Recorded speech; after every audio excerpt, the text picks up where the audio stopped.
Yo, what's up? Welcome to another episode of Feelin' It Fridays, where I share with you some songs that I'm really feeling in hopes that I will inspire you to go out, buy some new music, research some new artists, discover some new sounds, and most importantly, inspire you with new ways to move and to dance. This song is titled What Fo, or maybe it's What Pho. I'm not sure. It's What Pho, and it doesn't really matter because whatever the pronunciation, this song is beautiful.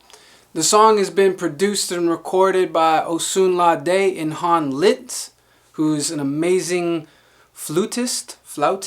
I don't really know what you would say. One of my favorite producers since I discovered what good dance music was, Osunlade, and then mix that with this newfound fandom with Litz, his flute arrangements, his creations, his ability to play. The two of them recorded a wonderful song. It's one of those songs that is extremely long, like some of the other songs I've reviewed recently. So it's, for me, one of those songs, dance-wise, it just incites a lot of groove, a lot of patience, a lot of listening, and not necessarily so much as like the quick in and out, bang, super hype track.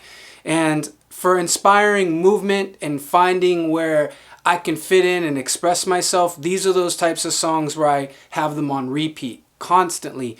I'm always on a journey trying to find out in and out what I can do. Those little pieces, those little elements of the construction of the song, whether it's sound design or recording or ambience or texture or whatever it is that these producers, creative artists think of, I'm really trying to find all those pieces and be able to sit inside of it to a point where this is the type of song as a dance artist, I find myself tapping a lot into the subconscious, where I just kind of disappear and I'm sitting inside of imagery of what the song provides. And not every song does that.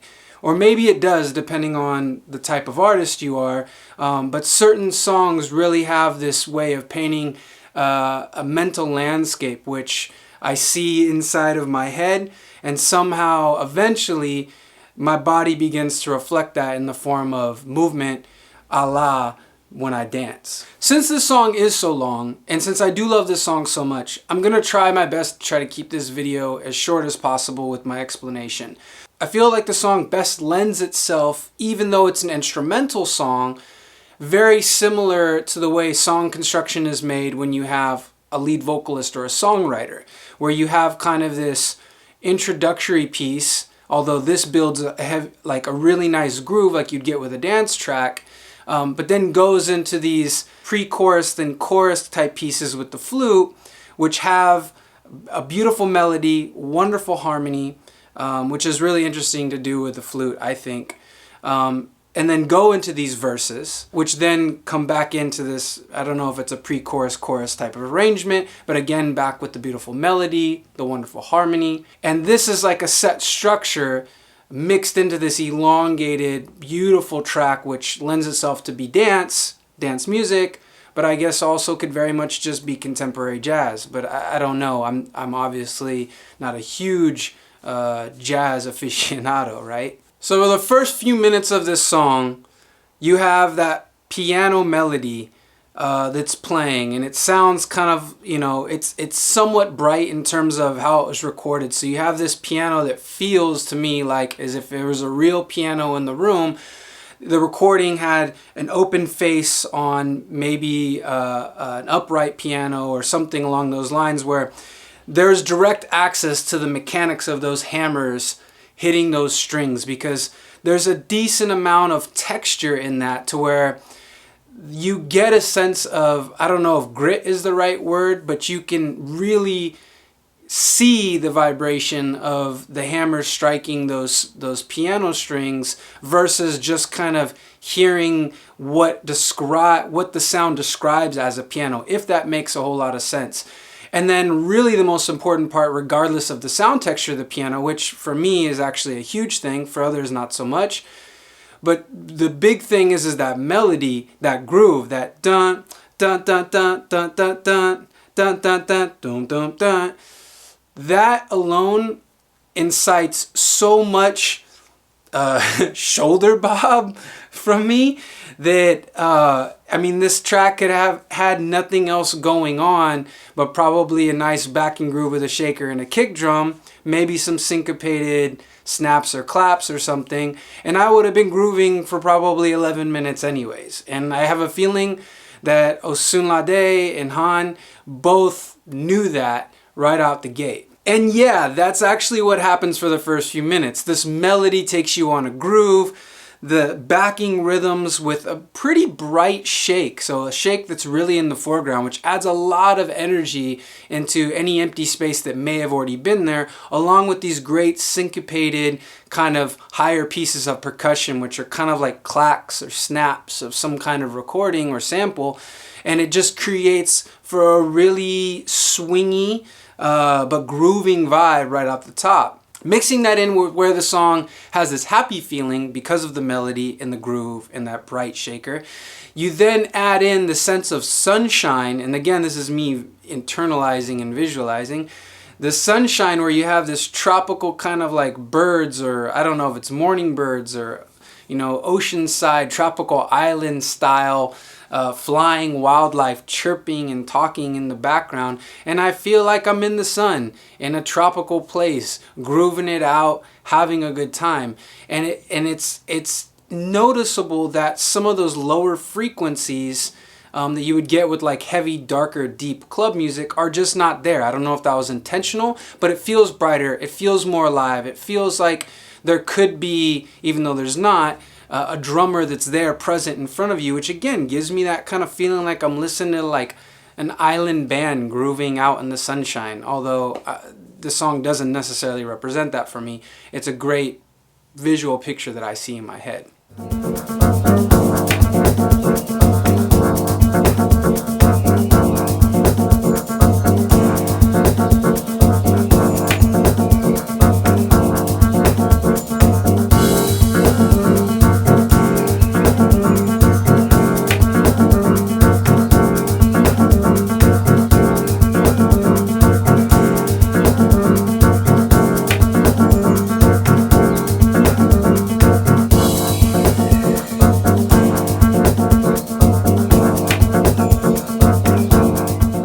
As we get out of this kind of beginning or introduction or whatever this building stage of the song is that's got us grooving, you start to hear some of this introduction and the sneaky bits of Han playing the flute. You get some little bits of what you recognize as a flute, but you also get really interesting little pieces of more of like the embouchure of him blowing into the device, where it's not quite these clean notes, but you get kind of this, if it almost, I could describe it as like a hollow bottleneck type of sound. And I don't know much about flute or in general, wind instruments, but I do know a bit about embouchure and the technique of how you can use the mouth to kind of create these different sounds when working with these devices. And it's something that in a lot of people who do beatbox, they use these different techniques, or just people who are interested in making weird sounds with their mouth, which I do sometimes.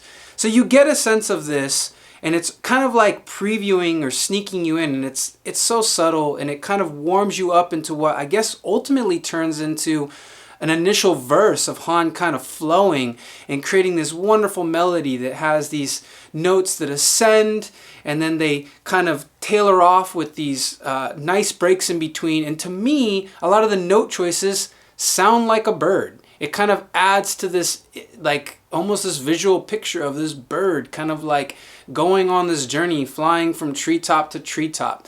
And he has these fluttering notes and these descending notes. And I really see this journey of up and down, and the bird moves in and out of its environment. And I don't know if that was the idea, but that's the representation, or that's kind of the mental imagery that comes to mind. And it's with that sound and this visual kind of tropical paradise, it creates a great sense of movement that I inherently want to mimic, being like I am a bird, or I am swaying amongst the treetops, or something along those lines. It gives me chills, actually, because the imagery is so realistic in my mind when I hear this, that I can somehow materialize it. I don't know if it's well, but it makes sense to me to be able to materialize that into movement or into dance.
As we float through this verse, we end up escaping out into, I'm guessing is like a chorus, and maybe that really wasn't the intended kind of idea of the arrangement, but we go into what to me is probably the most captivating kind of melody, which is this do do do do do do do do do do do do do do do do.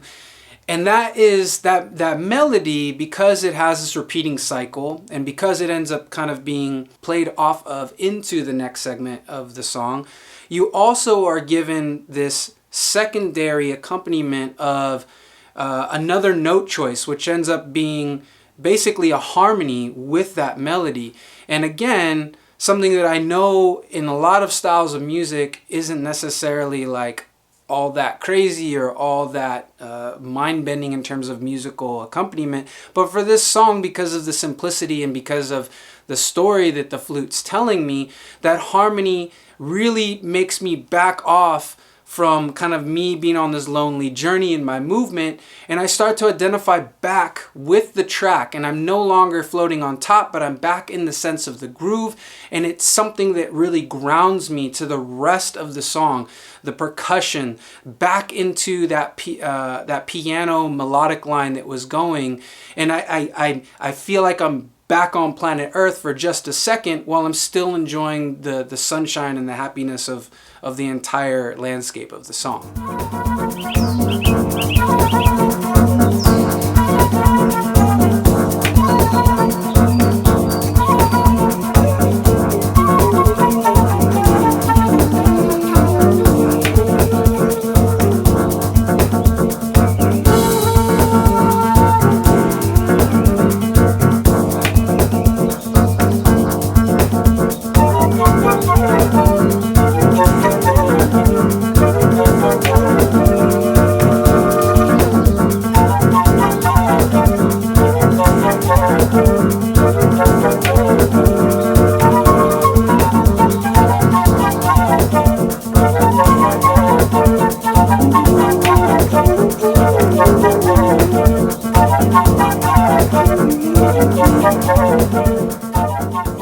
And as we leave out of this, like I said, I'm describing it as a chorus, but I don't know if that's really the case. That's when we start to really get some vibrant, hardcore Litz throwing down on the flute. We're no longer kind of in this like breathy, kind of taken back space. I don't even know if the bird is a bird anymore at this point, because we dip out and some of the arrangement drops out to now where we're literally left listening to the beauty of this flute playing, and the notes are sometimes brighter, more sharp. The choices of what he's doing with the way that he's flurrying through some of the notes, or whether he's sustaining and kind of being able to play these different rhythms within these notes, becomes much more interactive, and it demands a bit more energy. Even though the song itself hasn't really added anything to its rhythmic components to demand more energy, just the human approach to the way that he now is attacking the notes, playing the flute, his breath, everything comes across in the recording, and it's much more in your face, at least for me. And it says, now it's time to really light shit up. And that's what I would do with my movement. I would come out of this flowing kind of arm free flowing grooving thing and really stick and groove inside of the things that for me are more technical but more applied to the way that I like to dance. A lot of it's with my feet, and that's the way that I like to move in a technical way. So I would put a lot of this stuff right into my feet, following with the lead, but never letting go of that backing groove of this track that makes it so wonderful. And this verse continues on, which then again brings us back into that chorus.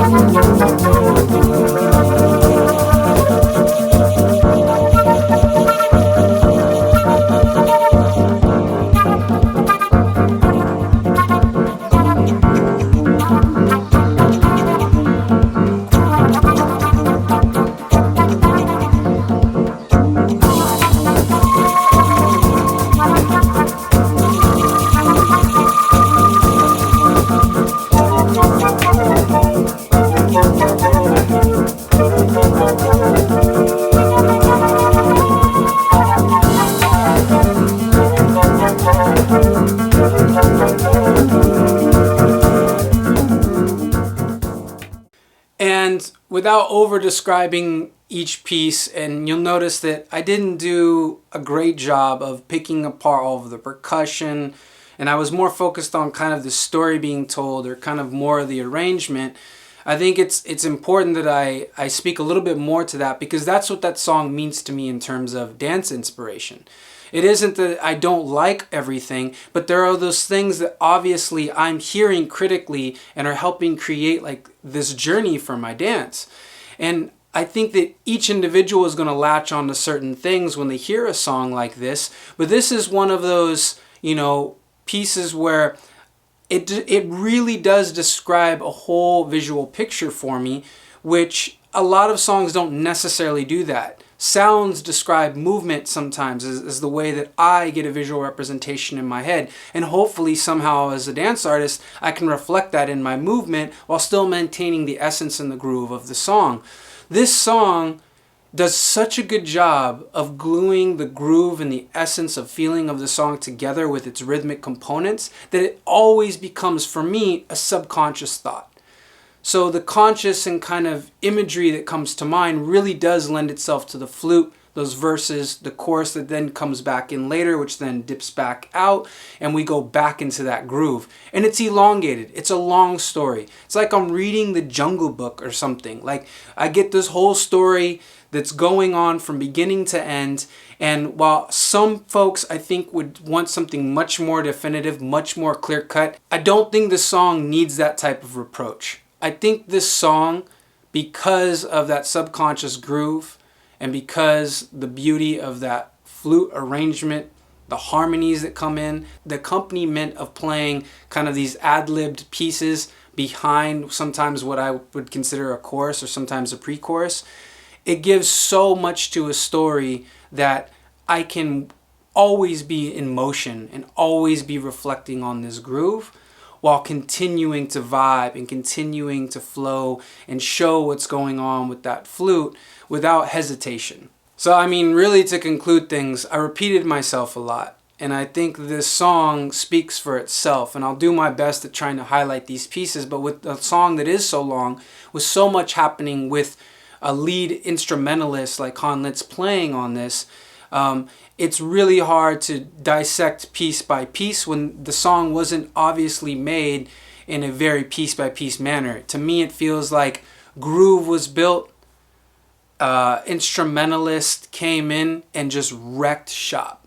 And what a beautiful song. What Fo, or I'm not sure how to pronounce it, What Pho by Osunlade and Litz. I hope you pick it up. I hope you check it out. And if you're feeling this video like I'm feeling this song, let me know what you think. Tell me some music that you're into, some artists. Comment, like, subscribe, drop me a line. I appreciate you for checking it out. We'll see you next time. Peace.